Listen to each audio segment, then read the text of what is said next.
స్థానిక ఎన్నికలు రైతు భరోసాపై నేడు క్లారిటీ. మంత్రులతో భేటీ కానున్న సీఎం రేవంత్ రెడ్డి బనకచర్ల, కాళేశ్వరం సహా కీలక అంశాలపై చర్చించేటటువంటి ఛాన్స్ ఉందట. ఈ రోజు మరొకసారి కేబినెట్, తెలంగాణ మంత్రివర్గ కేబినెట్ ఈ రోజు మరొకసారి కూర్చోబెట్టబోతా ఉన్నారు. బనకచర్ల మొన్న ఇరిగేషన్, గతంలో పనిచేసినటువంటి ఇరిగేషన్ శాఖ మంత్రి హరీష్ రావు ప్రజెంటేషన్ ఇచ్చినాడు. బనకచర్ల ద్వారాగా అక్కడ చంద్రబాబుకి, ఇక్కడ రేవంత్ రెడ్డి మరి కొమ్ము కాస్తా ఉన్నాడు, మన నీళ్లు మళ్ళీ అన్యాయానికి గురి అవుతా ఉన్నాయి అని చెప్పి ఒక పవర్ పాయింట్ ప్రజెంటేషన్ కూడా మరి హరీష్ రావు మొన్న ఇచ్చినాడు. మంత్రులతో సీఎం రేవంత్ రెడ్డి సోమవారం ప్రత్యేకంగా సమావేశం కానున్నారట. కమాండ్ కంట్రోల్ సెంటర్ లో జరగనున్న ఈ భేటీలో పలు కీలక నిర్ణయాలు తీసుకున్నారు. రైతు భరోసా, స్థానిక ఎన్నికలు, రాజీవ్ యువ వికాసం వంటి అంశాలపై చర్చించనున్నారు. వానాకాలం సీజన్ ముందుగానే ప్రారంభమైనందున రైతులకు పెట్టుబడి సాయం అందించే రైతు భరోసా పథకం అమలు, గత యాసంగి పెండింగ్ నిధుల చెల్లింపులపై డిస్కస్ చేసి నిర్ణయం తీసుకున్నట్టు తెలిసింది. చూసిర్రా దినపత్రిక, వెలుగు దినపత్రిక, ప్రభుత్వ దినపత్రిక చెప్తుంది గతంలో పెండింగ్ ఉందని చెప్పి. గతంలో ఇవ్వాల్సిన రైతు భరోసా పెండింగ్ లో ఉంది. మళ్ళా ఇప్పుడు కొత్తగా ఇచ్చేది ఏముందండి? వర్షాలు తొందరగా వచ్చేది ఏముంది? ఆల్రెడీ 3వ వారంలో ప్రవేశించడం కదా జూన్. గత ప్రభుత్వం కూడా జూన్ 3వ వారంలో 4వ వారంలో ఇచ్చేది. ముందుగానే వర్షాలు రావడం వల్ల వానాకాల సీజన్ ముందుగానే వచ్చిందని చెప్పి చూడండి ఎట్లా రాసుకొని వచ్చినారు. గతంలో ఒక పంట ఎగ్గొట్టినారు, పోయినసారి వానాకాలం భరోసా లేదు. మరి ఇలా కూర్చోబెట్టి మాట్లాడతారట. దీంతో పాటు మరి అలా రైతు నేస్తం అనేటటువంటి ఒక ప్రారంభం కూడా చేస్తా ఉన్నారు. ఇగో నేటి నుంచి రైతు నేస్తం రాష్ట్ర వ్యాప్తంగా 1034 రైతు వేదికలలో ప్రారంభించనున్నటువంటి సీఎం రేవంత్ రెడ్డి వ్యవసాయ శాఖ విశ్వవిద్యాలయంలో ఏర్పాట్లు, అధికారులతో మంత్రి తుమ్మల సమీక్షట.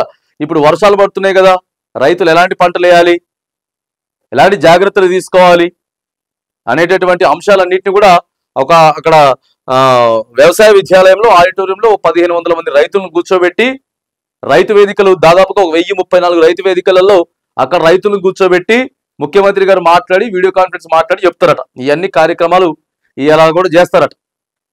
మరి క్లారిటీ రావడం ఏందో అర్థం కానటువంటి సిచ్యువేషన్.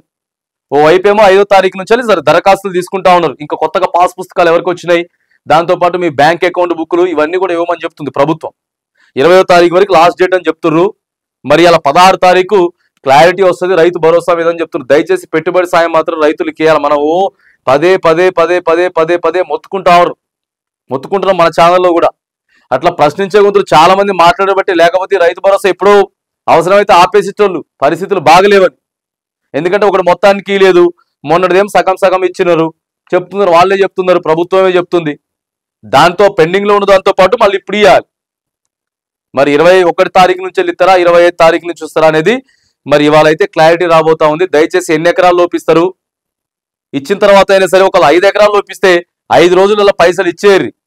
1, 2, 3, 4, 5 ఎకరం లోపు ఇట్లా చాలా ఇబ్బందులు అయితే తలెత్తినాయి. కాబట్టి మరి ఇలా ఒక క్లారిటీ అయితే వచ్చే అవకాశం అయితే ఉంది అని చెప్పి మరి మనకు ప్రధానంగా దినపత్రికలో కనబడతా ఉన్నది.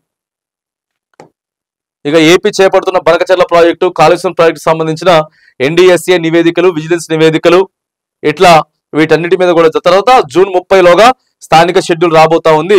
మంత్రులతో సీఎం భేటీలో క్లారిటీ వస్తుందని చెప్పి పొంగులేటి శ్రీనివాసరెడ్డి చెప్పినాడు. సో కాబట్టి కొన్ని విషయాల మీద రాజీవ్ యువ వికాసం కానీ, రైతు భరోసా కానీ, ఆ తర్వాత స్థానిక సంస్థల ఎన్నికలు కానీ ఈరోజు సాయంత్రం వరకు ఒక క్లారిటీ రాబోతా ఉందని చెప్తా ఉన్నారు. మరి చూడాలి ఎలాంటి నిర్ణయాలు తీసుకుంటారు ఏందనేది చూడాలి.